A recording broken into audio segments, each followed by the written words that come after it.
வணக்கம். இன்னைக்கு நாம ஒரு ரொம்பவே சுவாரஸ்யமான ஒரு புத்தகத்தை பத்தி ஆழமா பார்க்க போறோம். பீட்டர் ரால்ஸ்டன் எழுதின ஜென் பாடி பீயிங். நீங்க இந்த புத்தகத்தை என்கிட்ட பகிர்ந்துகிட்டப்போ இதோட தலைப்பை பார்த்ததும் இது ஏதோ தியான சம்பந்தப்பட்ட புத்தகம்னு நினைச்சேன். ஆனா உள்ள படிக்கும்போது தான் தெரிஞ்சது இது நம்ம உடம்ப பத்தி, நம்ம உடம்ப எப்படி பயன்படுத்துறோங்கிறத பத்தி ஒரு புது உலகத்தையே திறந்து காட்டுது. இந்த புத்தகத்தோட ஆசிரியர் பீட்டர் ரால்ஸ்டன் ஒரு சாதாரண ஆள் இல்ல. அவர் ஒரு தற்காப்பு கலை மாஸ்டர். சுவாரஸ்யமான விஷயம் என்னன்னா 1978ல நடந்த உலக முழு தொடர்பு தற்காப்பு கலை போட்டியில ஜெயிச்ச முதல் ஆசியர் அல்லாதவர் இவர்தான். ஆனா நீங்க ஆச்சரியப்படுற மாதிரி இந்த புத்தகம் முழுக்க முழுக்க தற்காப்பு கலைய பத்தினது இல்ல. அதுக்கும் மேல. ஆமா, கரெக்டா சொன்னீங்க. இதுதான் இந்த புத்தகத்தோட ஸ்பெஷாலிட்டி. தற்காப்பு கலையை ஒரு கருவியா வச்சு, அதாவது நம்ம மனசுக்கும் உடம்புக்கும் இருக்கிற ஆழமான தொடர்பை புரிய வைக்கிறார். நம்மள பல பேர் உடற்பயிற்சி செய்றோம், ஜிம்முக்கு போறோம். ஆனா அது எல்லாமே உடம்ப ஒரு மெஷின் மாதிரி பார்க்கறது தான். இந்த புத்தகம் நம்ம உடம்போட எப்படி உண்மையிலேயே ஒன்றிணைந்து ஒரு நண்பன் மாதிரி பழகி, அது மூலமா நம்ம திறமையே, அழக, சக்தியை எப்படி சிரமமே இல்லாம வெளிக்கொண்டு வர்றதுன்னு சொல்லிக் கொடுக்குது. அருமை. அப்போ இன்னைக்கு நம்ம நோக்கம் இந்த புத்தகத்துல இருக்கிற முக்கியமான கருத்துக்களை உங்களுக்கு புரிய வைக்கிறது தான். நம்ம உடம்ப நம்ம எப்படி பார்க்கறோம், எப்படி உணர்றோங்கிற நம்மளோட பழைய எண்ணங்களை கொஞ்சம் கேள்வி கேட்டு புதுசா என்னவெல்லாம் சாத்தியம்னு பார்க்கலாம். சரி, விஷயத்துல இருந்தே ஆரம்பிக்கலாமா? இந்த புத்தகத்தோட ஆரம்பத்திலேயே என்னைய ரொம்ப யோசிக்க வச்ச ஒரு கேள்வி இருக்கு. சின்ன வயசுல நாம எல்லாரும் நம்ம உடம்போட எவ்வளவு சந்தோஷமா விளையாடிட்டு இருந்தோம். ஓடுறது, குதிக்கிறது, உருள்றதுன்னு எதுக்குமே ஒரு காரணம் தேவையில்லை.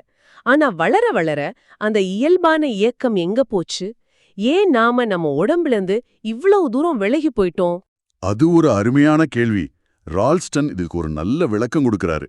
நாம சின்ன வயசுல செஞ்சத வெறும் விளையாட்டுன்னு ஒதுக்க கூடாது, அதுதான் நம்மளோட முதல் மற்றும் உண்மையான பயிற்சின்னு சொல்றாரு. அப்போ நாம உடம்ப ஒரு முழுமையான விஷயமா உணர்ந்தோம். ஆனா பெரியவங்களானதும் நாம செய்யற ஒவ்வொரு விஷயத்துக்கும் ஒரு குறிக்கோள் வந்துருது. ஒரு பந்தை எரியணும், கம்ப்யூட்டர்ல டைப் பண்ணணும், வண்டி ஓட்டணும்னு சொல்லப்போனா குறிப்பிட்ட வேலைகளை மட்டும் செய்யறோம். அப்போ நீங்க சொல்றது, நாம நம்ம உடம்ப முழுசா பயன்படுத்துறத விட்டுட்டு சின்ன சின்ன வேலைகளுக்கு மட்டும் பழக்கப்படுத்துறோம். இதனால நம்ம உடம்போட அடிப்படை பலவீனமாயிடுது. அந்த பலவீனமான அடித்தளம் மேலதான் நம்ம ஜிம்முக்கு போய் புதுசா மசில்ஸ் கட்டுறோம், இல்லையா? மிகச்சரியா சொன்னீங்க. இதுதான் நம்ம கலாச்சாரத்தோட ஒரு பெரிய பிரச்சனை. நம்ம எப்பவுமே இருப்பதை விட செய்வதில் தான் அதிக கவனம் செலுத்துறோம். புதுசா ஒரு டயட் ஆரம்பிக்கிறது, புதுசா ஒரு உடற்பயிற்சி செய்யறது மூலமா மாறிடலாம்னு நினைக்கிறோம். ஆனா நம்மளோட எல்லா செயல்களுக்கும் அடிப்படையா ஒன்று இருக்கு இல்லையா? அதாவது நம்ம உடம்ப நாம உணர்ற விதம், அந்த அடிப்படையே மாத்துறது தான் உண்மையான மாற்றம்னு ரால்ஸ்டன் சொல்றாரு. இந்த புத்தகம் அந்த அடித்தளத்தை எப்படி சரி செய்யறதுன்னு தான் நமக்கு வழிகாட்டுது. இந்த அடித்தளத்தை மாத்துறதுன்னு சொல்லும்போது ரால்ஸ்டனோட சொந்த அனுபவமே ரொம்ப சுவாரஸ்யமா இருக்கு. அவர் ஜூடோ கத்துக்க ஆரம்பிச்சப்போ அவருக்கு மத்தவங்கள மாதிரி நாள் முழுக்க பயிற்சி செய்ய நேரம் கிடைக்கலையாம். அதனால அவர் மனசுக்குள்ளேயே பயிற்சி செய்ய ஆரம்பிச்சார். ஒரு நிமிஷம், இங்கதான் எனக்கு ஒரு கேள்வி வருது. மனசுல கற்பனை பண்றது, அதாவது விஷுவலைசேஷன், அது ரொம்ப சக்தி வாய்ந்ததுன்னு விளையாட்டு வீரர்கள்லாம் சொல்லுவாங்க இல்லையா? ஆமா, சொல்லுவாங்க. ஆனா அது ரால்ஸ்டனுக்கு ஆரம்பத்துல வேலை செய்யலன்னு புத்தகத்துல இருக்கு. அவர் என்ன தப்பு பண்ணாரு? நல்ல கேள்வி. நிறைய பேர் இங்கன்னா தப்பு பண்றாங்க. ரால்ஸ்டன் ஆரம்பத்துல என்ன கற்பனை பண்ணார்னா, அவர் ஒரு நுட்பத்தை வெற்றிகரமா செய்யற மாதிரி, ஜெயிக்கிற மாதிரி கற்பனை பண்ணார். இது வெறும் ஒரு ஆசையே கற்பனை பண்ற மாதிரி தான். ஆனா அது பெரிய மாற்றத்தை கொடுக்கல. அப்பதான் அவர் தன்னோட அணுகுமுறைய மாத்தினார். எப்படி மாத்தினாரு? ஜெயிக்கிறத கற்பனை பண்றதை விட்டுட்டு அந்த நுட்பத்தை செய்யும்போது உடம்புல என்னென்ன உணர்வுகள் இருக்குமோ அதை அப்படியே மனசுல உருவாக்க முயற்சி பண்ணார். உதாரணத்துக்கு, எதிராளியோட எடை எப்படி நம்ம மேல அழுத்துது, நம்ம கால் தரையில எப்படி பதியுது, நம்ம உடம்புல எங்கெல்லாம் வீர்க்குது, தசைகள் எப்படி இறுக்கமாகுது, தளருதுன்னு ஒவ்வொரு சின்ன உணர்வையும் மனசுக்குள்ள கொண்டு வந்தார். ஓ, அப்போ இது வெறும் கற்பனை இல்ல, இது உணர்வுகளை மனசுல மறுபடியும் வாழ்ந்து பாக்குற மாதிரி. எக்ஸாக்ட்லி. இதுதான் திருப்புமுனை. இப்படி செய்யும்போது கற்பனைக்கும் யதார்த்தத்துக்கும் நடுவுல இருந்த இடைவெளி குறைஞ்சது. இதனால நிஜமா பயிற்சி செய்யும்போது கூட கவனிக்க முடியாத சின்ன சின்ன விஷயங்களை எல்லாம் அவரால் உணர முடிஞ்சது. எங்க பேலன்ஸ் தப்பாகுது, எங்க தேவையில்லாம அழுத்தம் கொடுக்கறோன்னு மனசுக்குள்ளே சரி செய்ய ஆரம்பிச்சாரு. இது சம்பந்தமா ஒரு கூடைப்பந்து சோதனைய பத்தியும் புத்தகத்துல சொல்லியிருக்காங்க. அது ரொம்ப ஆச்சரியமா இருந்துச்சு. ஒரு குரூப் தினமும் கூடைப்பந்து எரிஞ்சு பயிற்சி செஞ்சாங்க. இன்னொரு குரூப் பந்த தொடவே இல்ல, மனசுல மட்டும் எரியற மாதிரி கற்பனை பண்ணாங்க. ம். மூணாவது குரூப் ரெண்டையும் கலந்து செஞ்சாங்க. கடைசியில மூணாவது குரூப் தான் திறமையில உச்சத்துக்கு போனாங்க. மனப்பயிற்சி மட்டும் செஞ்ச குரூப் கூட எந்த பயிற்சியுமே செய்யாதவங்கள விட நல்லா பண்ணாங்க. அது எப்படி சாத்தியம்? இதுக்கு ரால்ஸ்டன் சொல்ற பதில் தான் உணர்வு விழிப்புணர்வு, அதாவது ஃபீலிங் அவேர்னஸ். இது நம்மளோட ஐம்புலன்களுக்கு அப்பாற்பட்ட ஒரு விஷயம். நம்ம உடம்ப பாகம் பாகமா பார்க்காம தலை முதல் கால் வரைக்கும் ஒரே நேரத்துல ஒரு முழுமையான யூனிட்டா உணர்ற திறன் இது. இந்த உணர்வு விழிப்புணர்வு நம்ம மூளையோட பகுத்தறிவை, அதோட ஃபில்டர்களை தாண்டி தகவல்களை நேரடியாவும் துல்லியமாவும் நமக்கு கொடுக்குது. நாம செய்யற ஒவ்வொரு அசைவும் இந்த ஆழமான உணர்விலிருந்து வரணும்னு அவர் சொல்றார். இந்த உணர்வுங்கிற விஷயம் கேட்கும்போது இது கொஞ்சம் தியானம் மாதிரி இருக்கு. ரால்ஸ்டனோட பயணத்துல ஜென் தியானத்துக்கும் ஒரு பெரிய பங்கு இருக்கு இல்லையா? ஆமா, நிச்சயமா. ஜென் தியானத்தோட ஒரு முக்கியமான கொள்கை அறியாத நிலையில், அதாவது ஸ்டேட் ஆஃப் நாட் நோயிங்ல இருக்கிறது. இதுக்கு என்ன அர்த்தம்னா, ஒரு விஷயத்தை அணுகும்போது நமக்கு ஏற்கனவே அதை பத்தி தெரிஞ்ச எல்லா விஷயங்களையும், நம்ம நம்பிக்கைகளையும் கருத்துகளையும் தற்காலிகமா ஓரமா வச்சுட்டு ஒரு குழந்தை மாதிரி ஒரு புது கண்ணோட்டத்தோட பார்க்கறது. இது கேட்க நல்லா இருக்கு. ஆனா ஒரு விஷயத்த கத்துக்கணும்லாம் அத பத்தி தெரிஞ்சிருக்கணும் இல்லையா?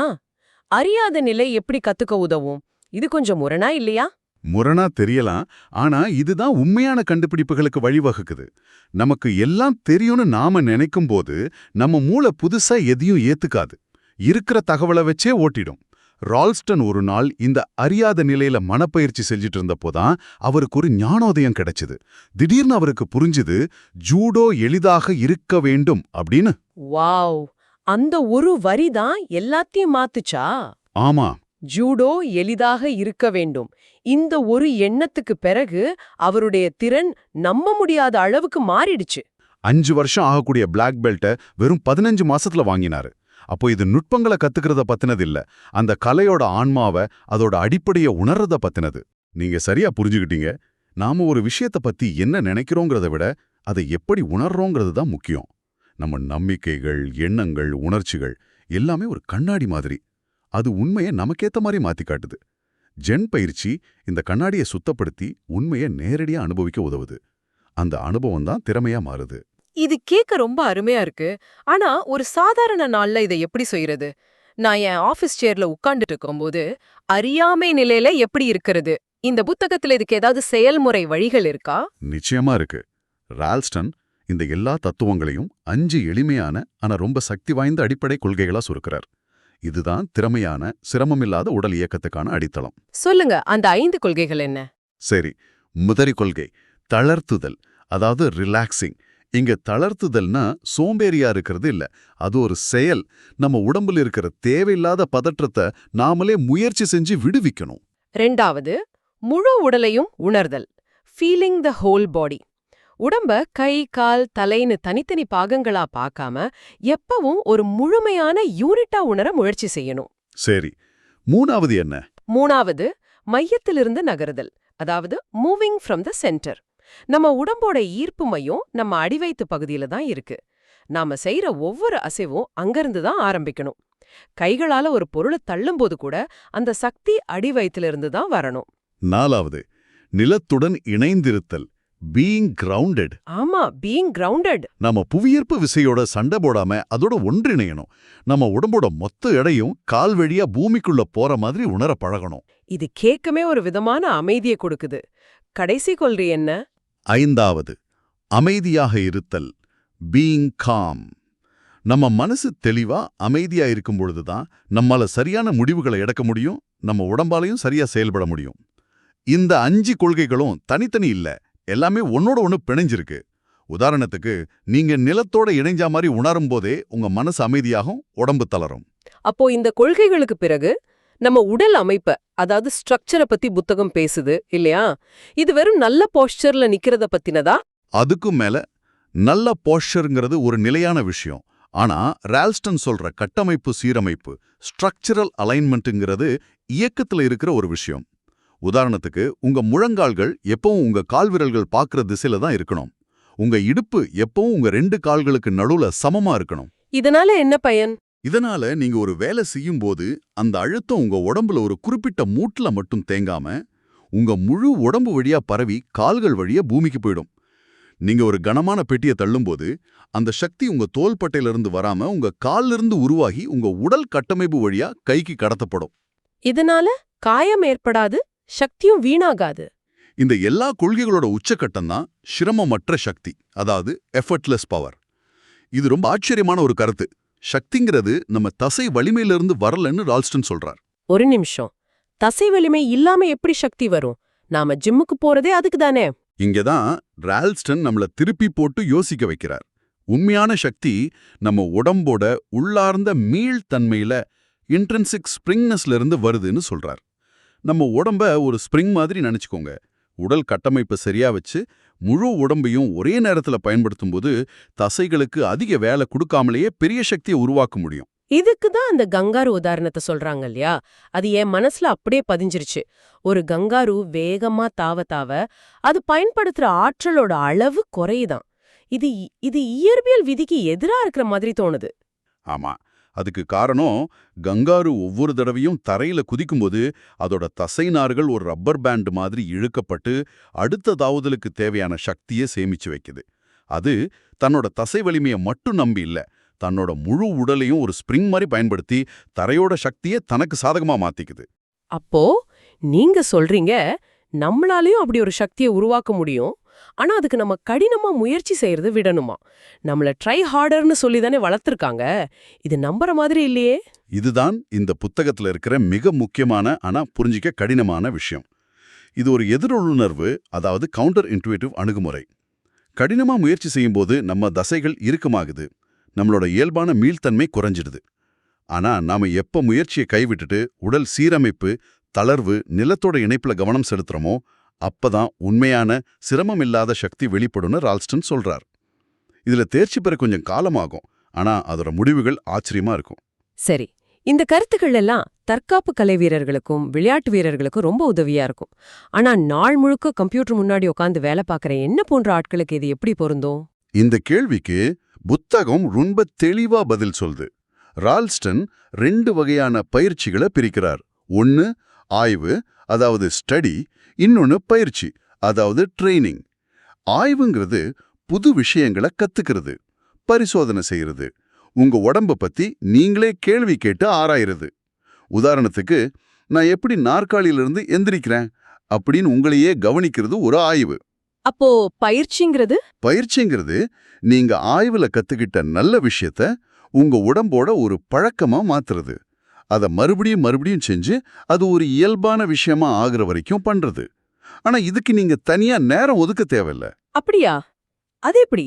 உங்க அன்றாட வேலைகளையே ஒரு பயிற்சி களமா மாத்திக்கலாம். நீங்க ஆபீஸ்ல சேர்ல உட்கார்ந்திருக்கும் போது உங்க முதுகுத்தண்டு நேரா இருக்கா, உங்க எடை சரியா பரவி இருக்கான்னு கவனிக்கலாம். ஒரு காஃபி கோப்பை எடுக்கும்போது அதை உங்க மையத்திலிருந்து எடுக்கிறீங்களான்னு பார்க்கலாம். படிக்கட்டு ஏறும்போதும் ஒரு பைய தூக்கும் போதும் இந்த 5 கொள்கைகளையும் நீங்க பயிற்சி செய்யலாம். அப்போ இது ஒரு வாழ்க்கை முறை மாற்ற மாறி ஜிம்ல 1 மணி நேரம் செலவு செய்யறது மாதிரி இல்ல. கரெக்ட். உங்க உடம்பு நாள் முழுக்க உங்க கூட தான் இருக்கு.